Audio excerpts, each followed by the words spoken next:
جناب ابو بکر صدیق رضی اللہ تعالیٰ عنہ، آقا کریم صلی اللہ علیہ وسلم نے پوچھا ابو بکر تمہاری کوئی تمنا ہے؟ تم اپنی تمنائیں تو بتاؤ، تمہاری چاہت کیا ہے؟ تو اس عاشق رسول کی چاہت تو دیکھیں، ہم بھی اپنے آپ کو عاشق کہتے ہیں، یہ بھی عاشق رسول تھے، ان کی تمنائیں کیا تھی؟ تو حضرت ابو بکر صدیق عرض کرنے لگے یا رسول اللہ میری 3 تمنائیں، ان میں سے پہلی تمنا یہ ہے النظر الیک، یا رسول اللہ صلی اللہ علیہ وسلم بس نظر ابو بکر کی ہو، چہرہ آپ کا ہو، نظر ابو بکر کی ہو، چہرہ آپ کا ہو، میں دیکھتا ہی چلا جاؤں، دیکھتا ہی چلا جاؤں۔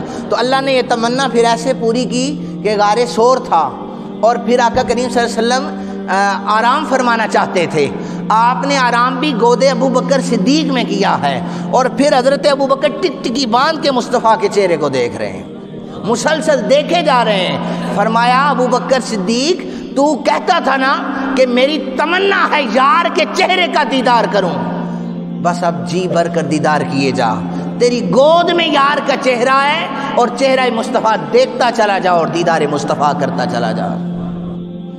ایک تمنا پوری کر دی۔ فرمایا میری دوسری تمنا کیا ہے؟ حضرت ابوبکر صدیق کہتے ہیں والجلوس بین یدیک، میری دوسری تمنا یہ ہے کہ مجلس مصطفیٰ میں بیٹھا رہوں۔ کس میں بیٹھا رہوں؟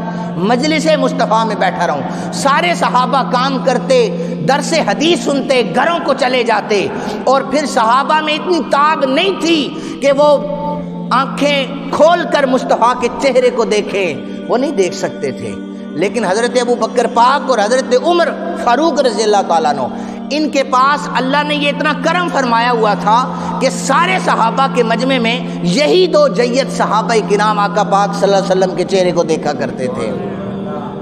فرمایا مجلس میری میں بیٹھا ہے اور میرا یار میرا دیدار نہ کرے، جتنی دیر بیٹھنا چاہتا ہے بیٹھا رہے، اور مجھ محمد عربی کا دیدار کرتا چلا جا۔ پھر اللہ تعالیٰ نے اتنی عزتیں عطا کی کہ حضرت عائشہ پاک رضی اللہ تعالیٰ عنہا سے نکاح فرما لیا مصطفیٰ کریم نے۔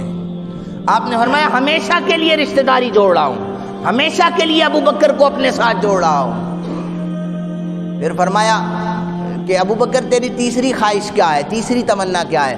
حضرت جناب ابو بکر کہنے لگے وَإِنفَاقُ مَالِي عَلَيْكَ، مال میرا ہو اور خرچ آپ صلی اللہ علیہ وسلم پر ہوتا رہے، مال میرا ہو اور خرچ آپ پر ہوتا رہے۔ بے شمار مثالیں ہیں اس کی، آپ نے اپنا مال بھی رسالت امام صلی اللہ علیہ وسلم کے قدموں میں نچھاور کر دیا تھا۔